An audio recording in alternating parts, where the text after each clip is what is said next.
దానికే ఆ రక్షకుడు కావాలి అని చెప్పి, ఆ రక్షకుడు కావాలి అని ఆ చెల్లెమ్మ మనసులో ఉన్న మాట తెలుసుకొని, మీ ఆలోచన తెలుసుకొని, ఆ ఆలోచన నుంచి పుట్టింది ఒక స్కీము, ఒక దిశ యాప్.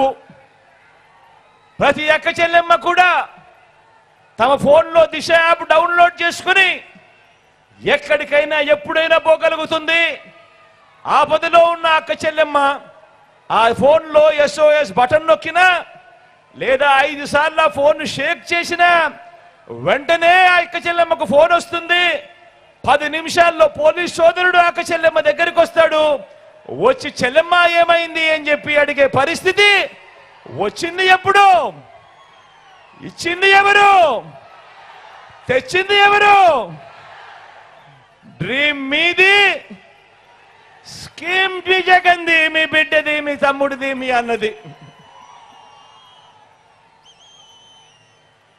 మొట్టమొదటిసారిగా ఈరోజు చూస్తా ఉన్నాం, ప్రతి గ్రామంలో ఒక మహిళా పోలీస్, ప్రతి గ్రామంలో ఒక మహిళా పోలీస్.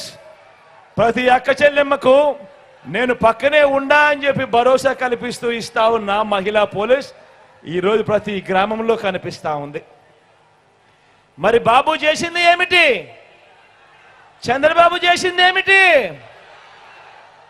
అక్క చెల్లెమ్మలను మోసం చేయడం తప్ప, విజయవాడలో కాల్ మనీ సెక్స్ ర్యాకెట్ నడపడం తప్ప బాబు చేసింది ఏమిటి? మనం కలలుగంటా ఉన్న మంచి కలల్లోకి ఒక చంద్రముఖిలా ఆ డ్రీమ్స్ లోకి ఎంటర్ అయి ఆ అక్క చెల్లెమ్మలు రక్తం పీల్చడం తప్ప చంద్రబాబు చేసింది ఏమిటి అని అడుగుతా ఉన్నాను.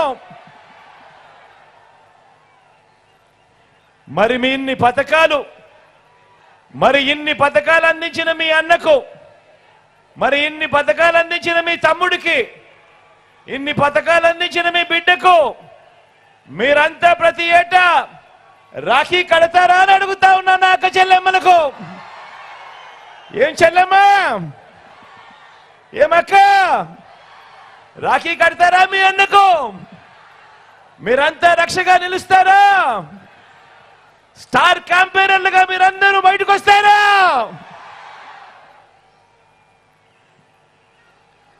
ఒక్క రూపాయి కూడా లంచం గాని, ఒక్క రూపాయి కూడా లంచం గాని, ఎక్కడా కూడా వివక్ష లేకుండా మనందరి పాలనలో, మనందరం అందించిన, మనందరి పాలనలో మీ బిడ్డ అందించిన ప్రతి DBTని కూడా, అంటే నేరుగా మీ బిడ్డ నొక్కడం, నేరుగా ఆ డబ్బులు నా అక్క చెల్లెమ్మల కుటుంబాల ఖాతాల్లోకే వెళ్ళిపోవడం.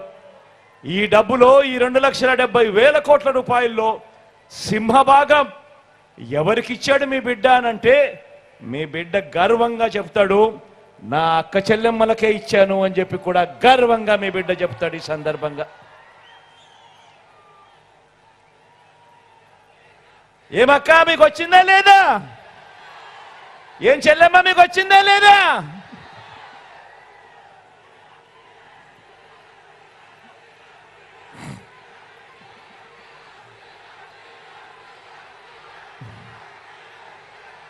మరి అందరూ ఆలోచన చేయమని అడుగుతా ఉన్నా, చంద్రబాబు హయాంలో ఎందుకు జరగలేదు అని. మీ బిడ్డ ఎలా చేయగలిగాడు, చంద్రబాబు హయాంలో ఎందుకు జరగలేదు అని ప్రతి ఒక్కరూ కూడా ఆలోచన చేయమని కోరుతా ఉన్నా. అదే రాష్ట్రం, అదే బడ్జెట్, అప్పులు కూడా అప్పటికన్నా ఇప్పుడు తక్కువే. మరి మీ బిడ్డ ఎలా చేయగలిగాడు, చంద్రబాబు ఎందుకు చేయలేదు అని ప్రతి అక్క చెల్లెమ్మ తమ ఇంట్లో కూర్చొని, తమ పిల్లలతో కూర్చొని, తమ భర్తలతో కూర్చొని, తమ ఇంట్లో ఉన్న అవ్వ తాతలతో కూర్చొని ప్రతి ఒక్కరూ ఆలోచన చేయమని కోరుతా ఉన్నా. కారణం, మీ జగన్ బటన్ నొక్కుతా ఉన్నాడు, నేరుగా నా అక్క చెల్లెమ్మల కుటుంబాల ఖాతాల్లోకి నేరుగా వెళుతా ఉంది. ఎక్కడా లంచాలు లేవు, ఎక్కడా వివక్ష లేదు. కానీ అదే చంద్రబాబు ఏం చేశాడు? జన్మభూమి కమిటీలతో మొదలెడితే చంద్రబాబు దాకా రాష్ట్రాన్ని దోచుకోవడం, దోచుకున్నది పంచుకోవడం. అందుకే ఆ 2,70,000 కోట్ల రూపాయలు మీ బిడ్డ బటన్ నొక్కితే మీ ఖాతాల్లోకి, మీ చేతిలోకి డబ్బులు వస్తే చంద్రబాబు హయాంలో ఈ 2,70,000 కోట్ల రూపాయలు ఎవరి జోబీల్లోకి వెళ్ళింది అని చెప్పి ప్రతి అక్క చెల్లెమ్మ కూడా గట్టిగా అడగమని అడుగుతా ఉన్నాను. చంద్రబాబు హయాంలో డీబీటీలు లేవు, ఇలా బటన్లు నొక్కడము లేదు. అక్క చెల్లెమ్మల చేతులకి డబ్బులు ఇచ్చింది అంతకన్నా కూడా లేదు. చంద్రబాబు హయాంలో పొదుపు సంఘాలకు రుణమాఫీ అంటూ చేసింది ఓ మోసం. చంద్రబాబు హయాంలో ఎన్నికలప్పుడు 2014లో చేసిన మేనిఫెస్టోలో చెప్పిన హామీలు ఏటా ప్రతి అక్క చెల్లెమ్మకు 12 సిలిండర్లు ఇస్తామని, ఆ ప్రతి సిలిండర్లకు 100 రూపాయలు చొప్పున సబ్సిడీ అని, 5 సంవత్సరాలలో 6,000 రూపాయలు సబ్సిడీ ఇస్తాను అని చంద్రబాబు చేసింది ఇంకో మోసం. బిడ్డ పుట్టగానే, ఆడబిడ్డ పుట్టగానే ప్రతి బ్యాంకు ఖాతాల్లోకి 25,000 రూపాయలు డిపాజిట్ చేస్తామని చంద్రబాబు చేసిన మరో మోసం.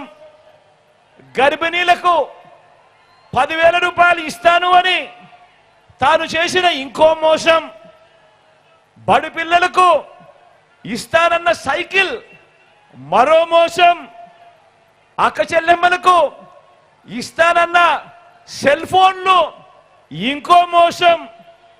చంద్రబాబు హయామంతా కూడా ఆయన 2014లో మేనిఫెస్టోలో చెప్పిందేమిటి, ఆయన చేసిందేమిటి అని చూస్తే చంద్రబాబు 5 సంవత్సరాల పాలనంతా కూడా మోసం మోసం మోసం మోసం మోసం, దగా దగా దగా దగా దగా.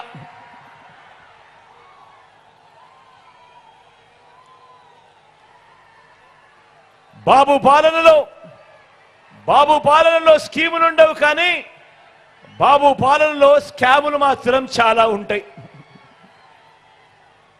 మరో డ్రీమ్ గురించి మాట్లాడదామా?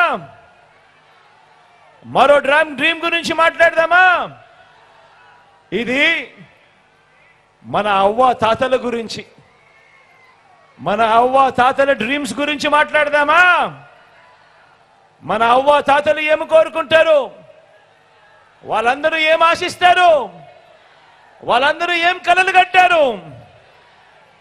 మనమంతా చూపించాల్సిన మానవత్వం గురించి మాట్లాడదామా? పెన్షన్ కోసం జన్మభూమి కమిటీల చుట్టూ తిరిగి, ఆ తర్వాత లంచాలు వివక్షకు లోనై, ఆ తర్వాత ఇచ్చే అరకొర పెన్షన్ కూడా ఎండల్లో వానల్లో పడిగాపులు కాసి ఎక్కడికెక్కడికో వెళ్ళి క్యూలల్లో నిలబడితా ఉన్న నా అవ్వ తాతల డ్రీమ్ ఏమిటో తెలుసా? ఆ పెన్షను లంచాలు ఇచ్చుకుంటూ జన్మభూమి కమిటీల చేత శాంక్షన్ చేయించుకునేందుకు, ఆ తరువాత పెన్షన్ తీసుకునేందుకు క్యూలల్లో నిలబడి తమ ప్రాణాలు అక్కడికక్కడికే పోయే పరిస్థితి ఎవరికి రాకూడదు అన్నది ఆ అవ్వ తాతల డ్రీమ్. తమకిచ్చే ఆ పెన్షన్ సొమ్ము కాస్తంత అరకొరగా కాకుండా కాస్తంత పెంచి అందుతే బాగుంటుంది అన్నది ఆ అవ్వ తాతల డ్రీము. నేను అడుగుతా ఉన్నా, ఇది నా అవ్వ తాతల డ్రీమ్, ఇది నా అవ్వ తాతల డ్రీమ్. మరి నా అవ్వ తాతల డ్రీమ్ను నెరవేరుస్తూ వారి బిడ్డ, వారి మనవడు తెచ్చిన స్కీమ్ ఏమిటి?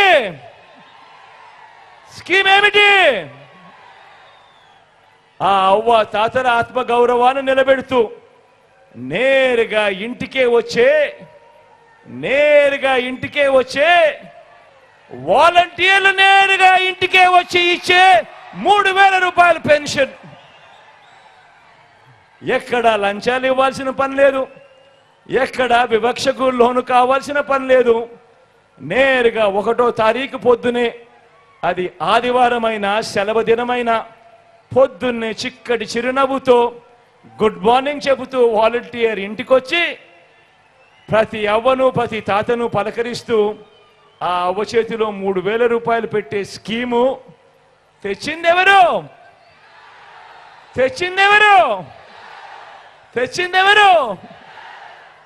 ఆ అవ్వ తాతలకు ఒక మంచి మనవడు, ఆ ఇంట్లో ఓ మంచి బిడ్డ, మీ అన్న, మీ తమ్ముడు